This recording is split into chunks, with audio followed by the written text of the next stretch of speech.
What's up, guys? It's the Wisdom of Coaches podcast hosted by the Legacy Track Club. It has been a hot minute. It is Coach Rabo here with Coach Falting. Falting, how are you doing? Man, as always, living the dream. That's right, living the dream. I just took a look, and the last time we posted a podcast episode was September 2020. The world was a lot different in September 2020. I was still living in North Carolina. I was remote working as a teacher. We were not back in school. I think you guys probably were at that time. Um, yeah, just a completely different experience than we have. I was about to say a different president, but as of right now, that's no longer true anymore. Yeah. Just one in between them. So yeah, for the listeners who were with us back then, you might notice that our trio is a duo at the moment. We are currently missing Coach Persant. Coach Persant is, I believe, on his last year of med school. Do you know if that's correct or if it's He is. He's about to be doing a rotation in infectious disease right here in Shreveport. He's been gone from here for a few years now. Yeah, he kind of laughs since 2020. Like you've changed states and careers. Prasant has changed cities and careers, and I'm still here at Parkway High School coaching. And the more things change, Faulting just stayed the same. when you're living the dream, what else is there to do, you know? That's right. Absolutely. But I'm sure we will have Coach Person on at some point. I'm sure we'll find some time when he's in Shreveport to step away from infectious diseases to pop in and hang out and contribute his vast science knowledge to our little show once again. I Yeah, did tell him as long as he's in infectious disease that he can't be within so many feet of me. So, he's once gonna he have to gets out find of that it. rotation, we can hang out again. He's gonna have to find a different place to stay. That's right. Yeah. Well, yeah, as Coach Faulting mentioned, I have since moved from North Carolina. Finally arrived in my final destination of Colorado Springs, Colorado, if all holds as hoped. And for those of you listening, I may know I've been wanting to live here for a while. Lived here as a kid, and always wanted to be back. And so, yeah, 2021, the wife and I uprooted and we moved here and we've been having a blast and enjoying it ever since. So since that time, I've left teaching world, went back into the business world, and have been running a lot. And yeah, we'll get into that in some of this episode, and I'm sure a whole lot in some of the future episodes. But Coach Faulting had an exciting weekend. Got to visit maybe not Tracktown USA, but definitely Tracktown SEC if nothing else. Why don't you fill us in a little bit about how your weekend went? Yeah. So, I mean, I guess to catch you guys up, it's been a dream of Coach Rabo's and mine for a long time to start a track club. We started on the, I guess, semi-professional end, looking at some marathoners and some ultra marathoners. And then over the years, we've been blessed to keep building that into what is now the Legacy Track Club. This weekend, we got to take 31 high school athletes to the University of Arkansas for the Arkansas High School Invitational. And we left with 31 PRs out of that group. And so it was a really good start. Weather had come in the week before, so we had lost our opener, due to not being able to travel safely. And so, this was ended up being our rust buster instead. And seeing a whole bunch of kids PR in the mile, was an amazing way to start the thing. We ran kids in the 400, the 60, the 200, the 3K, the mile, and we ran some 4x8 relays and stuff. So it was really cool to see this club kind of branch out to a large group of individuals and a lot of different events, and to see some really neat things happen right off the bat. And I think it's a good sign of what's to come, long term from coaching high school athletes, along with that group that we coach that's older and definitely a longer distance kind of animal. Yeah, absolutely. So is it no longer called the Tyson Invitational, or is that just the college meet? Or Yeah, so Arkansas opens the year with a just the Arkansas Invitational and the Arkansas High School Invitational. So the college meets Friday and the high school meets Saturday. And then the Tyson, which generally brings in a lot more competition than the opener for Arkansas, is in February. And so that's when you see a lot of competitive schools go. I mean, it's, arguably one of the fastest indoor tracks in the country. I know that the New Balance track in Boston is clearly been listed, and that's where records are made to be broken. But as far as an experience for high school kids, it's really really hard to top the facilities over there at the Randolph Tyson Center in Fayetteville. It's just an amazing track, and people just do some really really cool things there. In fact, the night before, we saw like the indoor facility records set for the women's mile and the women's 600 meters, both by the same woman. you know, uh, and I mean, people just roll on that track. So it's a really cool experience to get to go to. It's a long drive, it's 6 hours to get the kids there, but definitely worth the trip. Hey, I mean, it's 4 hours to get into Baton Rouge, and at least if you're going to Fayetteville, you get around the bank track as opposed to the flat tracks that you get in Louisiana. So. That's right. Well, good deal. Well, we also had another one of the legacy track members in action this weekend, as Coach Felting mentioned. The Louisiana Marathon was over this weekend, along with the Houston Marathon and probably several other marathons. But one of our runners, Brett Bouillon, who is actually a coach at Elm Grove Middle School, and has been running for us for a couple of years now. Went out to Louisiana Marathon and absolutely crushed it. Ran 2:51:10, I believe, was his chip time whenever I looked up the results, which was, I want to say, a 3 or 4 minute PR for him. I think he's been around 2:55 at a previous marathon, and went out and ran 2:51 at Louisiana Marathon. So. Yeah, and even closed really hard. His last 10K, he actually sped up on. If you look at the paces that he ran, he was projected with 10K to go to be about 2:55, and then to come in at 2:51. Just turn on the jets. And one of the big deals was he got to have a little taste of Boston this last year. It had been his goal for several years to qualify, and he went to Boston, and arguably one of the hottest Boston marathons.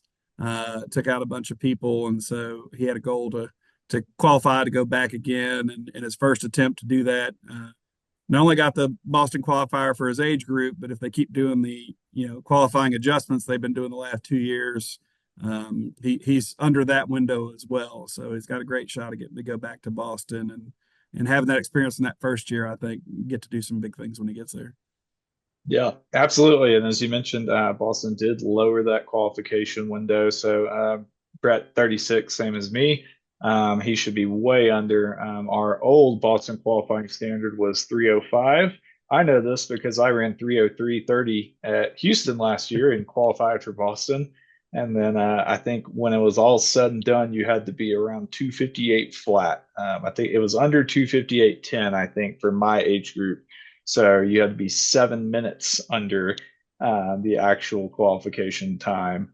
So he would, and now they've bumped us down to 3 hours, which I get, but at the same time, if you had to run 2:58 last time around to get in, then to me, maybe they should have bumped it down even a little bit further. Because if you ran 2:59 this year, you still might not get in. But him running 2:51, it should have no issue whatsoever getting in with that time there. Which brings us to our next upcoming race is yours truly, fresh off of his I think about a 17-minute PR last year, running from 3:21 down to 3:03 at Houston, and then to narrowly actually missed Boston by quite a wide margin, which is fortunate because I think if I'd missed it by like 30 seconds, I would have been a lot more upset than I was missing it by a good like 6 or 7 minutes there. But so yeah, now I have to run. We'll just say 2:58, even though I have to break three for sure. So goal for me, I think, is going to aim for around 2:55. And I cheated a little bit. Brett went the better route and ran Louisiana Marathon, a very flat course. And I said, you know what, if I'm going to have to do this and go to Boston after qualifying for Boston and not getting to go, I'm going to go find a downhill marathon. So a good Get a friend little of boost, mine. huh? That's right. A good friend of mine, one of my training partners, he had been running about 320 several times in a row, and he needed to run 315. And he actually went and did the Ventura Marathon, which is another downhill marathon. I'll be doing the Mesa Marathon, but he wound up dropping about 10 minutes off of his 320 PR, ran 310, and he was at the same Boston Marathon that Brett was at. I guess that was last year when it was ridiculously hot and just not very pleasant. But we both, myself and JB, signed up for this Mesa Marathon. I think it drops about 1,000 feet point to point. So should be quick. I've been having to do a lot of downhill training, a lot of weightlifting, getting the quads ready for this thrashing that we're about to do, and yeah, Well, that's February 8th. I'm glad that you pointed out that even though, downhill is going to help speed you up a little bit, there's still a lot of things that go into that. Like there's not any reason why somebody who's training for the marathon should think, if I just switch to, this downhill, I'm going to have it made. It's still 26.2 miles. And what you pointed out, the wear and tear on your muscles running downhill, sometimes is a little different than what people expect if you don't train for that. Oh, So, absolutely. It's a big trade-off, and that's one of the things. That's an interesting thing training in Colorado than going somewhere else is I'm training at altitude. I live at about 6,500 feet. And so Mesa, not quite sea level, I think, but it's bound around 2,000 feet. So definitely altitude won't be into play there. But things, like, all right, running downhill and some of the workouts I've noticed this, my heart rate's a lot lower, keeping the same marathon pace because I'm not having to expend as much effort. So you're like, okay, well, maybe I don't hit the wall quite as soon because I'm not having to extend as much effort. But muscularly, you are, the force is being multiplied when you're going downhill as opposed to running on flat surfaces. And this one actually has a nice little 2 mile uphill, I think around mile 5 or 6. Doesn't climb a lot, but they have said the multiple like kind of reports I've read, like make sure you back off a little bit on that, keep the same effort and not try to keep the same pace, because it's very easy to blow yourself out 7 miles in, and then you got a long 19 miles from there to the finish. So well, good deal. yeah, and then we'll be going 2 for 2 there, and then a week later we'll be following it up with our third marathon of the season, here in about a month's time with our very own Allison Wells, who's going to be running in the Austin Marathon and has actually got an elite entry. Yeah. So, yeah, Allison, Allison ran for me in high school. Then she ran for the University of Alabama for 4 years, and then took some time off to be a mom and start a family, and then came back and uh, trained with me. She was my first experience training a marathoner, and we're real excited to get to see her come out in her debut and qualify for Boston 3 years ago. I think she ran 2:58 for her first marathon, somewhere around there. Yep. Uh, and then went to Boston, PR'd there as well, ran in the 240s. Which who the heck PRs at Boston, and stuff. And then she did it again. She decided she wanted to increase her family by one. So she had another child, and about 3 months after having a child, got back into training. And so we've been training for this Austin Marathon, and her workouts look spectacular. Pretty excited with the things that we've been able to do lately. In fact, the other day, she closed a long run slash progression, I think around 5:20 for the last mile. Man. When she throws things out there at me, I'm like, this is just insane. And so, really, really excited, as long as, weather's good, health stays good to see what she does. I think it's a Valentine's weekend. We'll all be cheering her on from a little bit of a distance and stuff, but really, really excited to see what she has in store for her and see what the next major marathon we qualify for is out of that. So. Yeah, absolutely. I've been seeing her post her workouts and stuff on Strava, and she doesn't have a ton of stuff on there, but every time I just see the pace, I'm just like, oof, like she's been getting in some great long runs. Same with Brett. I was watching a lot of his workouts and stuff on there, and it's just like, man, this is this is got a lot to live up to. So we're gonna have to step up a little bit to make sure I'm keeping up with these two. I would say younger ones, but Brett's my age, so I don't guess I have much of an excuse here. So They just look more spry. That's all it is. that's right, absolutely. They got a youthful appearance about them. The beard adds 10 years. That's right. And You're the aged like fine wine or cheese. yeah, and the thinning hair as well. Well, cool deal. I guess a little bit, one last thing before we kind of pop off into our running topic is a bit of exciting news. So, I probably talked about this a little bit on the old podcast, but was a long ways away from it at the time. One of the races that I've always wanted to do has been the Leadville 100, and so I believe at the time that we did our last podcast, I maybe had just completed, no, not even, because I completed my first 50 miler in October of 2020. So that would have been right after we stopped our last podcast. And since then, I've gone on, I've done a 100K, several 50Ks, and then this past summer completed my first 100 miler Run Rabbit Run in Steamboat, Colorado.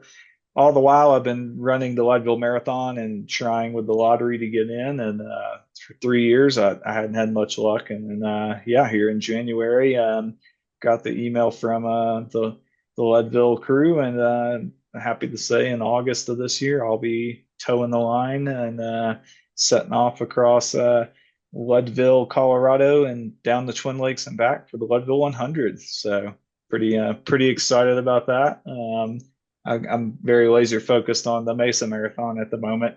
But as soon as we can knock that out and get a little bit of recovery in, then we'll be full steam ahead for that. It is a special type of human being, I think, that gets excited for the 100 miles they get to voluntarily show up and race. And pay a lot of money for. That's right. So, there's not an elite division? They don't comp your race like they're doing Allison's.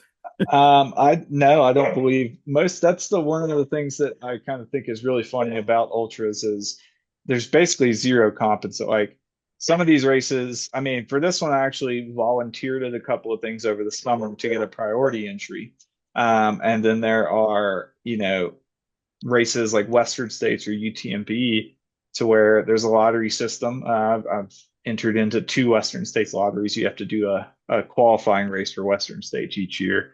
So Leadville will be my qualifying race this year. But yeah, even if you get a golden ticket, which means like, so one of the races, Javelina 100, that took place in October, David Roche, who we'll talk about in a moment, the coach out of Boulder, Colorado, won that, got a Western States golden ticket, which means he automatically gets into Western States, but he still has to pay his entry fee to get into the race. So there's some great stories about like, I think Jim Walmsley at the time had won and got in, and he had to like call him and ask him if he could like his payment on a couple of different cards or installments or something like that, or maybe it was another runner.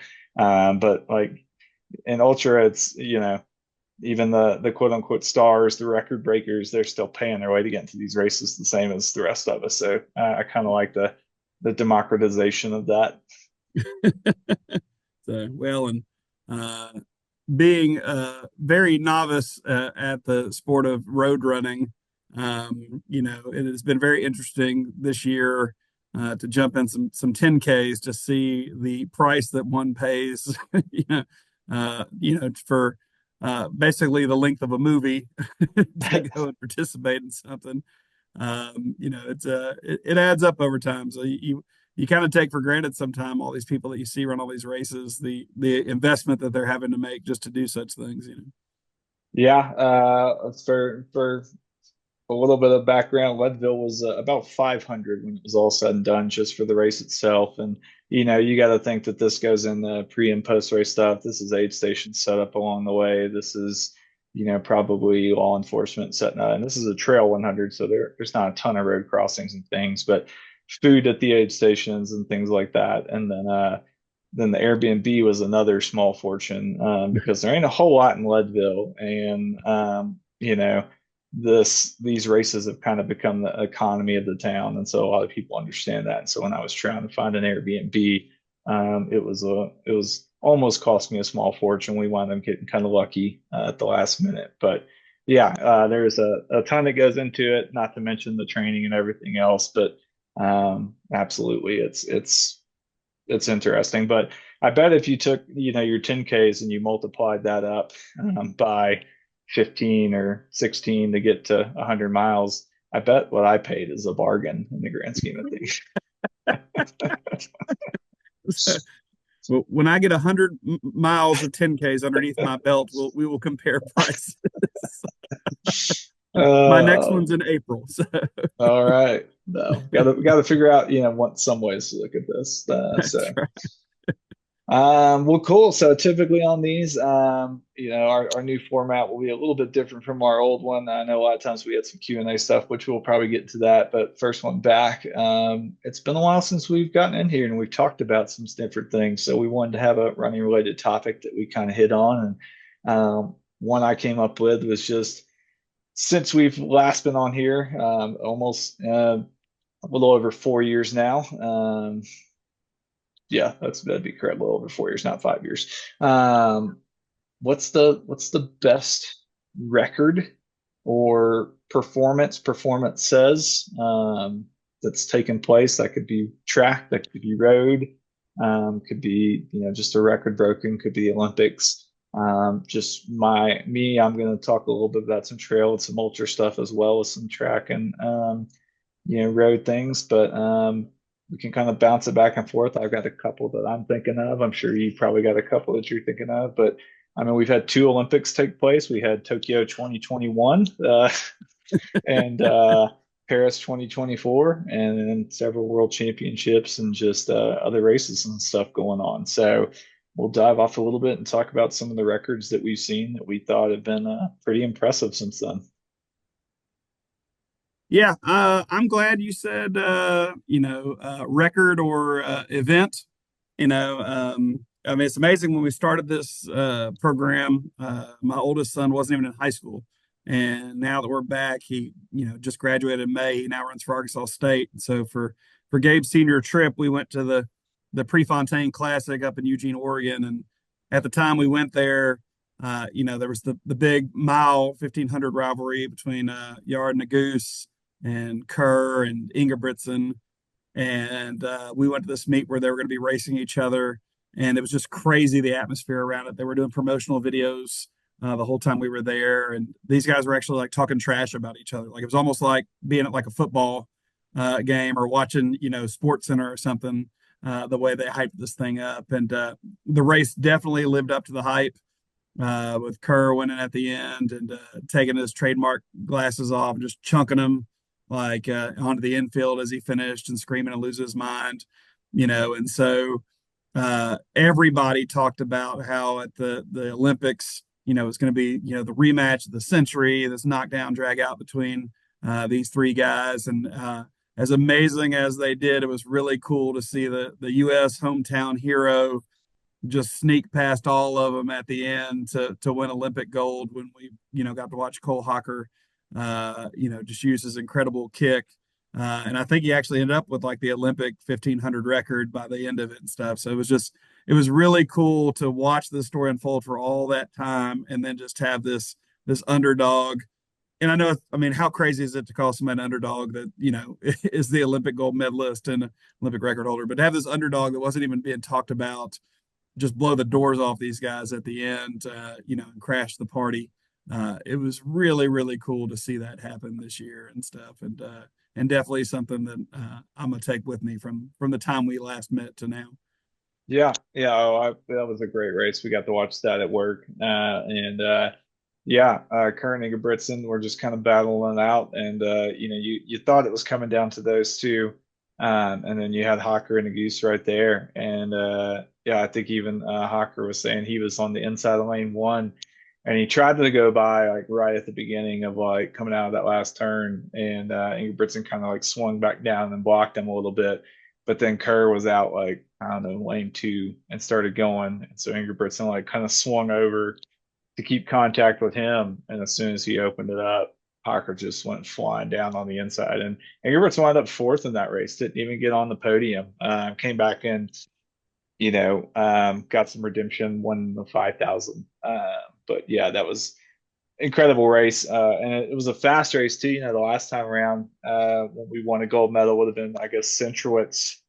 Man, was that 2016 in Yeah. Rio, I think. But that was a much slower race. I think they wound up going like 350 for that race, whereas this one was, I think, under 330.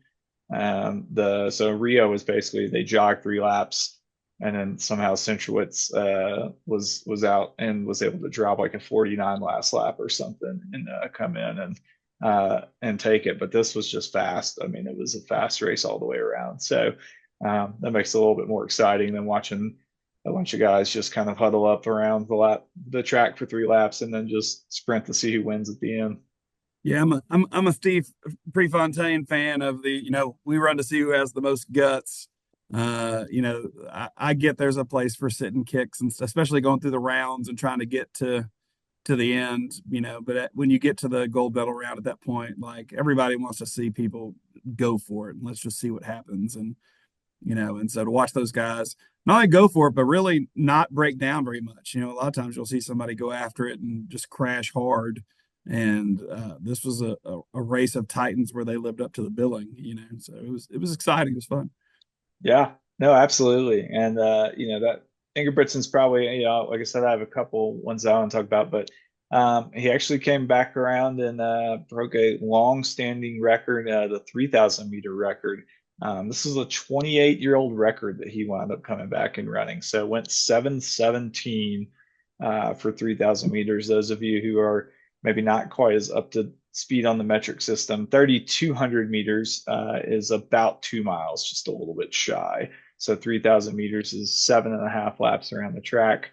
7:17 is stupid fast. I mean, it's insane. And I think a lot of that, over 28 years, it just goes to show you some of these individuals, how good they were, because we're talking about a guy who now has, carbon fiber spikes, who has the latest training and recovery modalities. I don't know. They probably had the lights out on the track that he got to follow that was on world record pace. I'm not 100% sure on that, but it kind of took all that to go in and break this record. And he still did it. I'm not one of those people who's like, oh, he had all this technology. Like he still had to run 7:17 to get the record. So hats off to him. But a 28-year-old record getting smashed. There's not too many records in distance running in particular that hold up over that kind of probably 20 to 30-year mark. And that was one of the ones I know a lot of people thought was pretty far out there, that it was going to be a little bit before somebody got to. But I mean, think back about that. You pointed that out. I mean, uh, you know, lactate testing and I mean that stuff didn't even exist back then. Oh The yeah. idea that you were building up lactic acid when you ran has been around forever. But the idea that you could test that with a prick of blood from like your ear or your finger or something, and really hover right on the edge of that in training to get the most intense training you could get with the best recovery. The fact that people were running that fast, without that is a testament to that time. Now I know some people say, hey, maybe, we were in a different era in terms of doping and those kind of things and stuff. But to watch what some people were able to do before we had all this, and the fact that now with all this, some of these records are still holding on. I think the women's 800 record, is the last of the ones that are, decades old for people to go after and stuff. And so even with all the advancements in technology and training, there's still a few of these that have kind of held on. It's pretty darn impressive. Oh yeah. Yeah. That was probably a Soviet bloc record. So might be a little tainted. They can just they can run in the new Pumas and we'll just shatter that record. Yeah, yeah, absolutely. They'll be about the same thing. That's right. Uh, yeah, so a couple of other ones that I know have gone on since then. One of the big things, I think it was right about the time of 2000, may have been right before, was the Sub 2 project.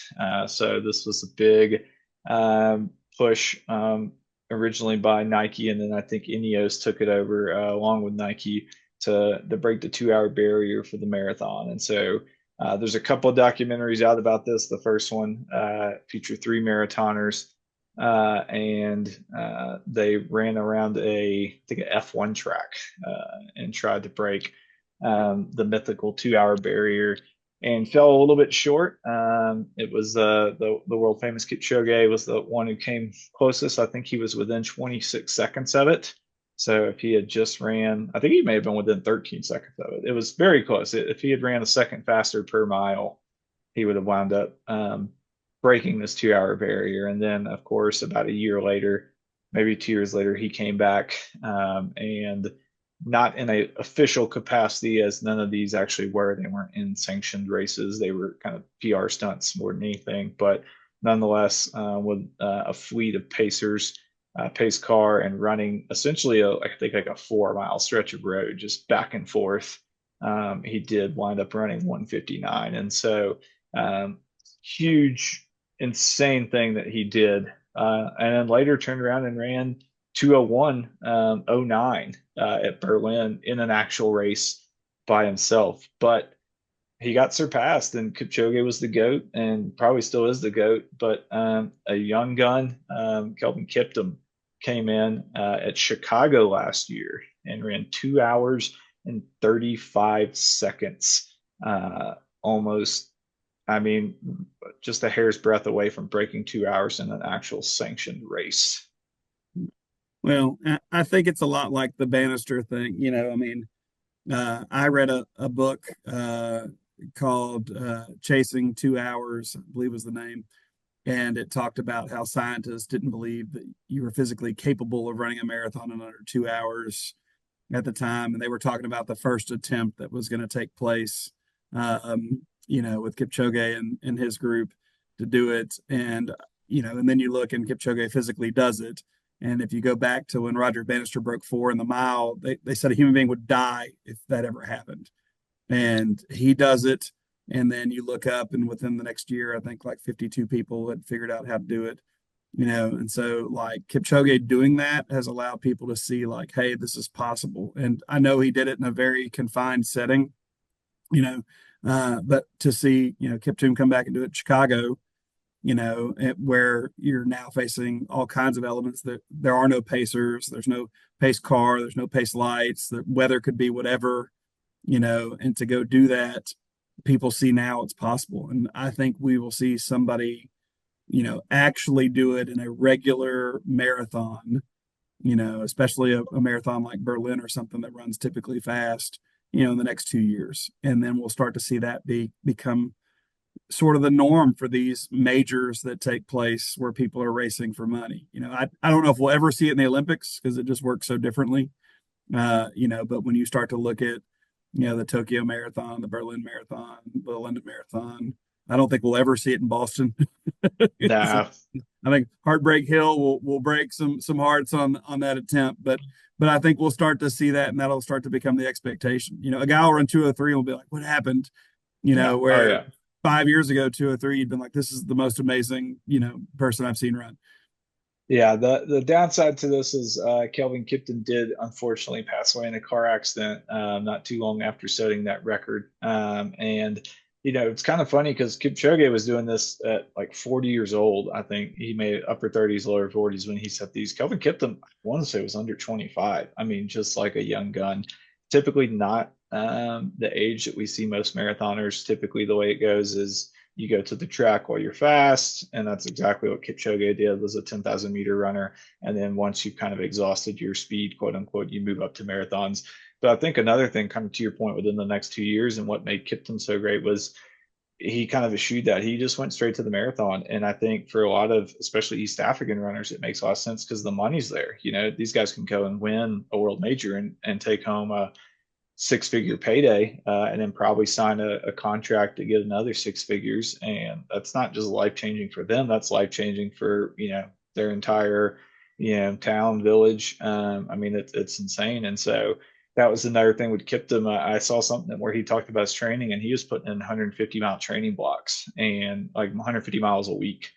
And if you look at Kipchoge, I mean, I imagine he's probably doing 100, 120, but just at that age, he can't do that extra 30 miles a week. It would just break him down. Whereas somebody in their early 20s, they can't do that forever, but they can do that enough to kind of build up and bounce back and probably squeeze in an extra workout a week that somebody a little bit later on is. And so I think you're going to start having a lot of guys kind of go that route and eschew the track for the world majors and marathons, and kind of have guys who saw, oh, Kipton put in 150. Cool, I'll put in 150 a week. And so I think like you said, it just kind of opened the floodgates. And I 2 years, I think is, I wouldn't be surprised if it's 2 years. I definitely think before the next Olympics, we see it. Well, and to your point about money and stuff too, if you look at, and I'm sure we'll do a podcast on the state of professional track and field at some point, but the direction it's moving, Michael Johnson kind of trying to save it and make it more exciting with, his track program that he's going to be doing. They're not looking at a lot of distance events in that, and stuff. The Grand Slam track and field is going to try to build a brand around a lot of really fast things. So it's going to, the attention is going to be sprints on up to middle distance, Yeah. with some good financing and backing. And so there's going to be some money there. The roster limitations on college with the NIL deals. There's going to be less scholarships available to people and a whole bunch of people competing for them, and stuff. And so, if I'm from an East African country where, winning a road race can help support my family a lot, there's a lot of incentive just to jump right into the marathon now, and put in the work there and earn a really good living, and those that do, are treated very, very well, back home and stuff, so it's literally life changing if you can find some success in that. And so, uh, for the first time ever, earlier might be better for being a marathoner, in terms of these things. Yeah, absolutely. Cool. I'm going to branch off slightly. And so we talked about some records. And so the one I'm going to talk about is maybe one of the best running performances I think I have ever seen in a short duration of time. And I will fully admit that I'm typically a little bit more well versed with men's fields when it comes to running records and things like that. But this is probably the most popular ultra runner that there is, and it's a native of Colorado. She lives in Leadville, actually, by the name of Courtney Dauwalter. Most people have probably heard of Courtney Dauwalter. Was a former high school teacher. Maybe there's still a hope out there.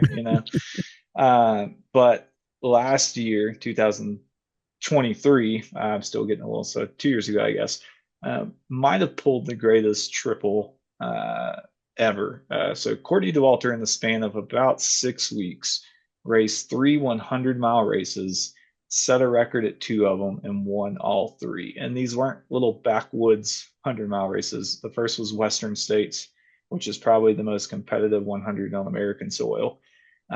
Set the record there. And then turned around and went to Hard Rock. For those who don't know, this is a 100 out in Western Colorado. You have to summit a 14,000-foot peak during this race. I think it has something in the way of uh, 30,000 to 40,000 feet of elevation gain. A buddy of mine did it, and I just remember he had a video where he was sliding down the trail on his butt because his legs were so blown out that he couldn't go downhill on the trail. So he just thought it was easier to slide down. And the cutoff on that one's 48 hours or 40 hours. So, but Courtney, I think, tore it up in a little bit over 20, and then turned around and went to the biggest one of all, UTMB, Ultra Trail de Mont Blanc, and won that one. Did not set a record there, did set a record at Hard Rock in Western States. And so just the recovery, if nothing else, to be able to do, I know there was a big to do a few years ago. Shalane Flanagan ran all six world majors in like a season, and people are like, oh man, she ran like six marathons over the course of, I don't know, 3 or 4 months or something like that. Courtney Dauwalter ran three 100-mile races in a summer, in That's June, July, and August. Like, that's 12 marathons. yeah, and won them all. And like I said, some of the most competitive ones. So to me, that's absolutely insane. Is is this the lady with the Wikipedia controversy? So Um, she was on the receiving end of the okay, all right. Wikipedia controversy. So you're thinking of Camille Herron. Okay, all Um, right. so Courtney Dauwalter, I believe it was that year, won Ultra Runner of the Year, and Camille was very upset because she had beaten Courtney at a different race and thought that she should be Ultra Runner of the Year.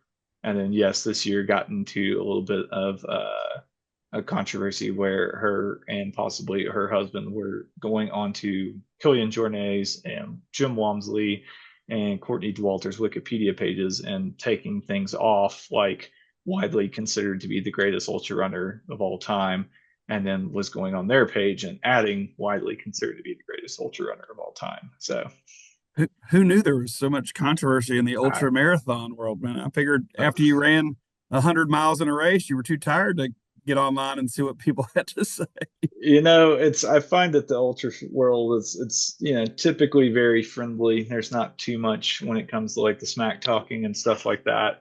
There are some odd ducks out there, and that's definitely one of the cases where it's somebody who is just kind of a glory hound.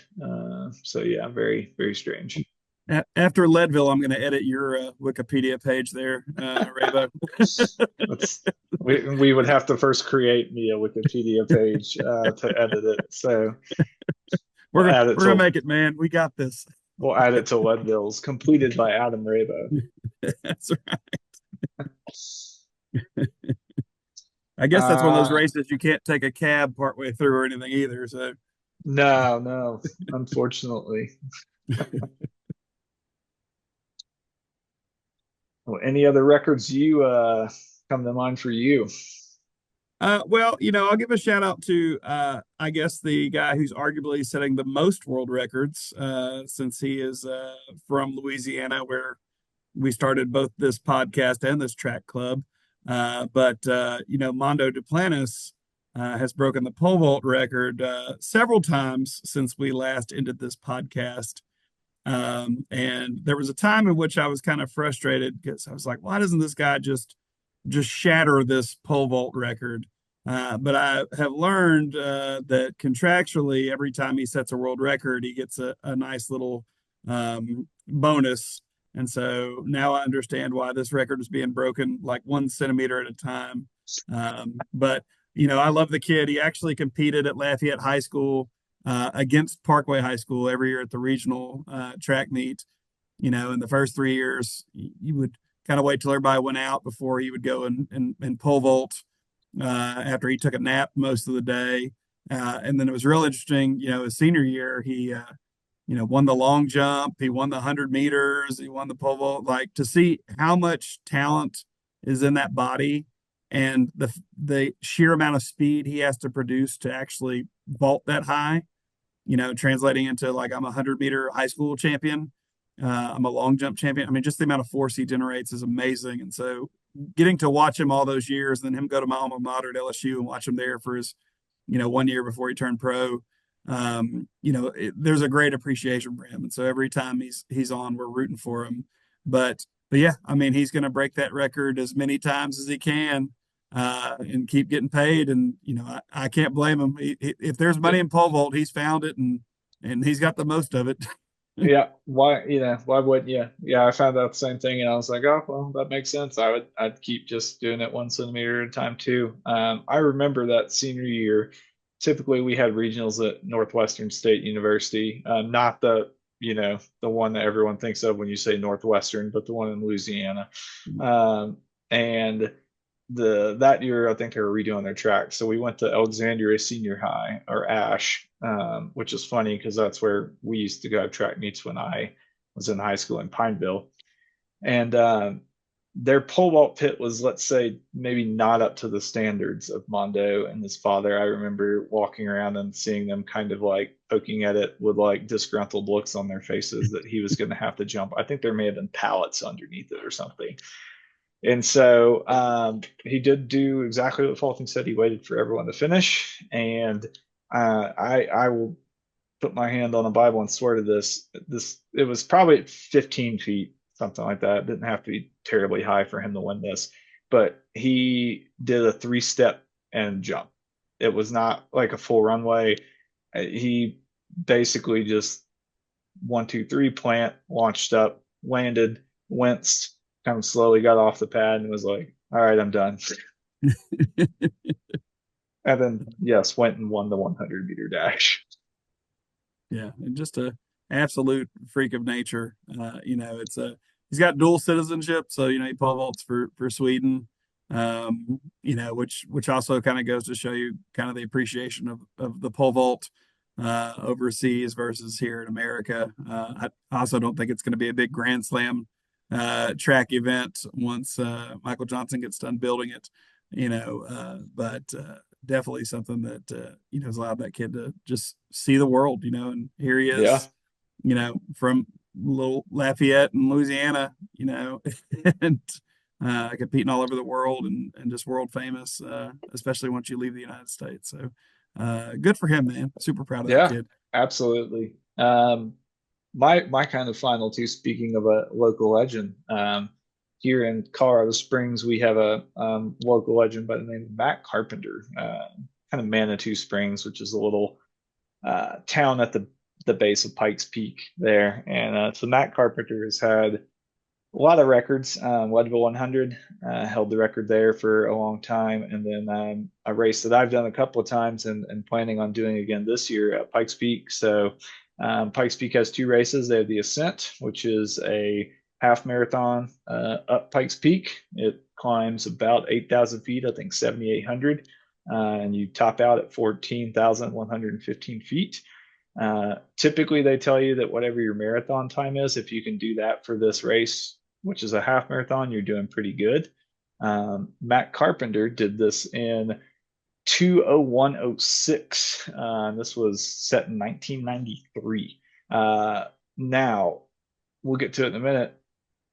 He did that, and then he was actually doing the marathon. So he turned around and went back down the mountain, running, I believe, 4:15, 4:16, something like that. So had those three records: the Ascent, the Marathon, and the Leadville 100.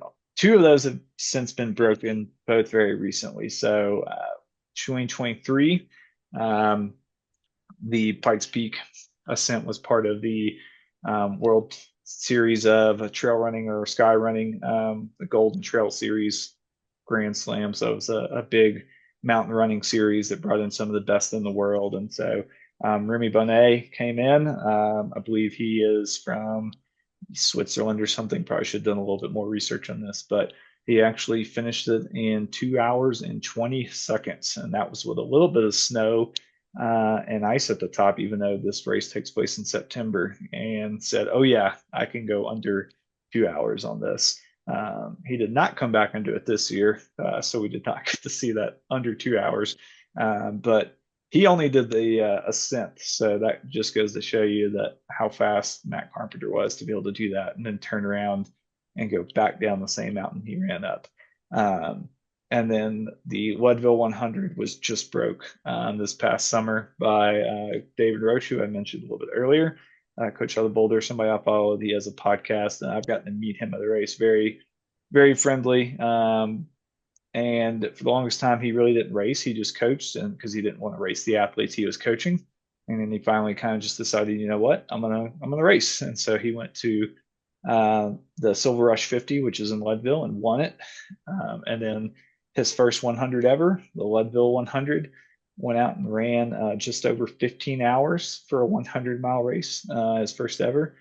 And he basically said, if I can just take enough carbs, and I'm staying in zone 2, there's really no reason I can't run this entire thing. And that's what he did. And so he was taking in, I think, a gel every 20 minutes. And that's pretty much all he did. And he was taking high carb gels. So I think he was going like 150 grams of carbs an hour, something like 400 or 500 calories.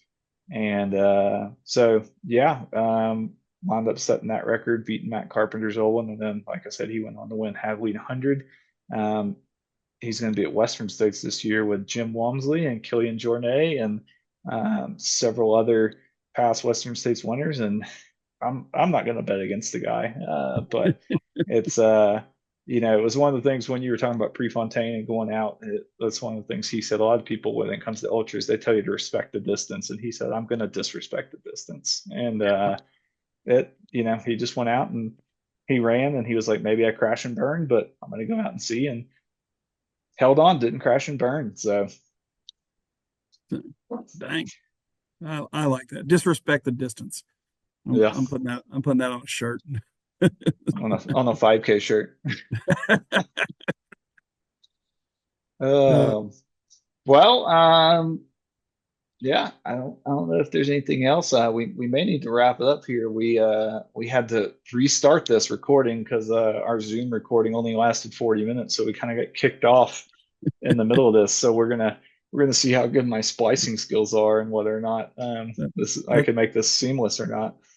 hey, look, it just says we're running out of time again. That's how long it's been since we've done this. But look, we just want to remind everybody, definitely check out the legacytrackclub.com webpage.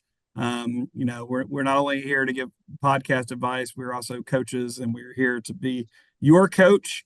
We'll be discussing in an article that Ravo's going to post soon about the benefits of having a coach and why you need one and stuff. And so, Wisdom of Coaches is back. We hope you guys will enjoy that again and get that built back up. And then check out the website, legacytrackclub.com, to see how we can help you guys long term chase your own goals. Absolutely. Well, Falting's been great. Had a lot of fun. Like Coach Falting said, be sure to check that out. We would love to help coach you to your next race PR, whatever it is that you're looking for.